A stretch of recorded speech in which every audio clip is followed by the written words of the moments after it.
السلام عليكم ورحمة الله، معاكم آلاء محمود. والنهاردة هنعمل روسيان سالاد. الروسيان سالاد هي سلطة طعمها حلو جدا، سهلة قوي وسريعة جدا. أنا ما كنتش أتخيل إن هي سهلة للدرجة دي، بس هي سهلة قوي وسريعة. وأهم حاجة إن هي سلطة ساقعة، فتنفع جدا في الأيام الحر بتاعة الصيف. فأنا هقول لكم جوه الفيديو كده الحاجات الأساسية المفروض تكون في الروسيان سالاد، وإيه الحاجات الأوبشنال أو الاختيارية. وهقول لكم أنا استخدمت ايه منهم وايه مش هستخدمه، وهقول لكم ليه برضه. المهم هنبتدي اول حاجه بالبطاطس. انا استخدمت 2 بطاطس، البطاطس اللي هي لونها اصفر العاديه، وهقطعهم في طريقتين من تقطيع الخضار في الروسيان سالاد. ان انتوا تقطعوها يا اما مكعبات كبيره كبيره بتبقى اجزاء كده كبيره، يا اما مكعبات صغيره قوي. انا علشان طبعا الاطفال بيبقى بالنسبه لي افضل اني اقطع الخضار مكعبات صغيره على قد ما نقدر، فانا بحبها اللي متقطعه مكعبات صغيره. بس انتوا لو رحتوا يعني كذا مطعم مختلف في مصر، غالبا مطاعم البيتزا عندها الروسيان سالاد، هتلاقوا كل مطعم مقطعها بطريقه، في اللي مقطع الصغير قوي ده، وفي مطاعم تانية بتقطع المكعبات الكبيره. فانتوا ليكوا في الاخر حرية الاختيار تقطعوها صغيرة او كبيرة. لكن في حاجة مهمة لازم نعرفها، لو هنقطع نوع، يعني لو قطعنا بطاطس دلوقتي صغيرة يبقى كل الخضار يتقطع صغير.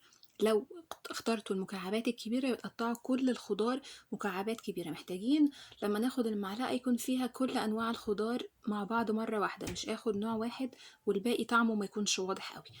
الخضار في نوع، في طريقتين، يا اما ناخد الخضار يكون فريش ونقطعه كله، يا اما الطريقه الاسرع، وانا بروح مع الطريقه الاسرع بصراحه، ان احنا ناخد خضار مجمد زي ده.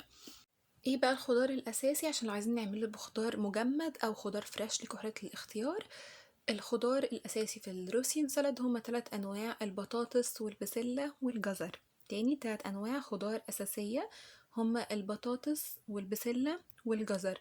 ده كيس خضار مشكل، فهو هتلاقوا فيه زياده الفاصوليا والذره، فانا مش هشيلهم. انا اي خضار زياده بيبقى طعمه حلو جدا في السلطه دي.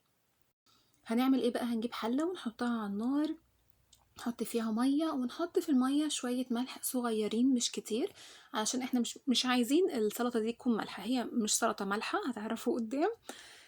فهنحط عليها شويه ملح ونسيبها تغلي. اول ما الميه تغلي هننزل، طبعا اكتر حاجه معانا هتاخد سوا هي البطاطس، فاحنا محتاجين ننزل اول حاجه البطاطس ونسيبها تستوي، لكن مش وقت طويل لان احنا محتاجينها تكون ناشفة. مش محتاجين في السلطة دي بالذات ان الخضار يكون مهري. لو مستخدمين خضار فريش، طبعا بعد ما نحط البطاطس الجزر برضو هياخد سوا، فبعد البطاطس بشوية هننزل بالجزر، وبعد الجزر بشوية هنحط الفاصوليا، وبعد الفاصوليا اخر حاجة نحط البسلة، لان البسلة ما بتاخدش وقت سوا طويل.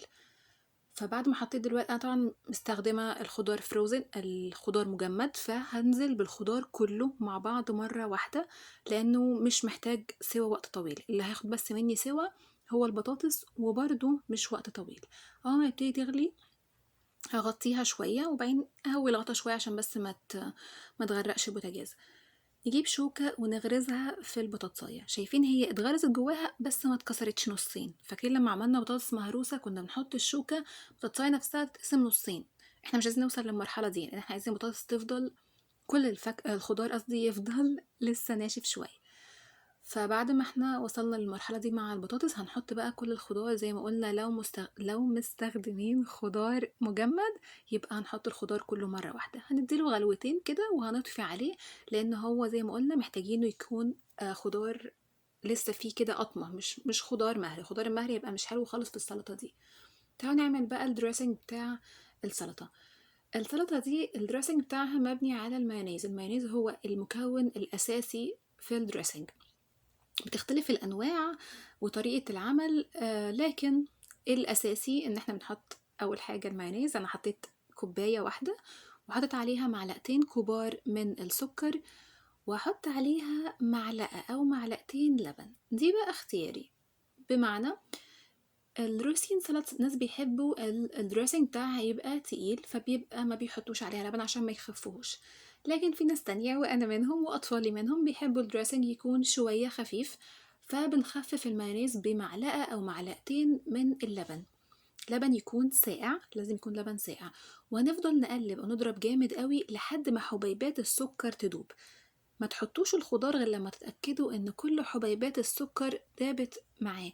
فمش يعني نمسك كده بايدينا ما نلاقيش حبيبات كده صغيرة في ايدينا. الخضار بعد ما استوى حطيناه في مصفى، صفيناه من كل المية اللي فيه، وبعدين غسلناه بمية ساقعة جدا، مية ساقعة قوي نغسل فيه الخضار، وبعدين تتصفى تماما. لان لو حطينا اي مية على الدريسنج ده هتلاقوا الدريسنج بقى خفيف قوي، واحنا مش محتاجين يكون خفيف زي ما قلنا. فنصفيه من اي مية زيادة، وبعدين نجيب المعلقة السباتيولا الجميلة دي عشان نقلب السلطة بالراحة. احنا مش عايزين نقلبها جامد، احنا زي ما انتم شايفين انا يعني بقلبها من فوق لتحت بالراحة، بخلي بس الدريسنج يغطي كل الخضار، لكن مش عايزة اهرس الخضار. احنا قلنا معلومة مهمة في السلطة دي، ان الخضار يكون جامد مش مهروس. بصوا بقى سريعا كده الحاجات اللي المفروض تبقى في السلطة دي وانا مش مستخدماها. السلطة دي بتحط فيها خيار مخلل متقطع صغير، انا ما استخدمتهاش، و بيض مسلوق برضو انا ما استخدمتهوش، وهام. فالحاجات الاساسيه اللي انا ما استخدمتهاش الهام والبيض والخيار المخلل. انا بحبها بصراحه من غيرهم، بس يعني يبقى الموضوع بقى ايه حسب كل واحد حابب ايه اكتر. فهكتب لكم برضو في الديسكريبشن ايه الحاجات الاساسيه اللي المفروض تكون في السلطه، وايه الحاجات الاوبشنال، وانا استخدمت ايه وما استخدمتش ايه زي ما قلت لكم دلوقتي، بس هكتبهم كلهم تاني.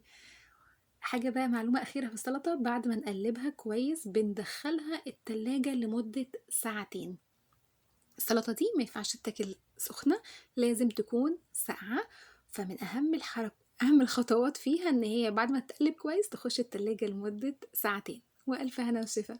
يا رب تكون الوصفة عجبتكم، ما تنسوش تعملوا لايك وكومنت وسبسكرايب وتيرن اون نوتيفيكيشنز علشان تشوفوا كل حاجة جديدة بنزلها أول ما أنزلها على طول. ولو انتم من محبي السلطات ما تنسوش تشوفوا باقي فيديوهات السلطات بتاعتي، هتعجبكم قوي ان شاء الله. وما تنسوش تقولوا لي رأيكم. شكرا.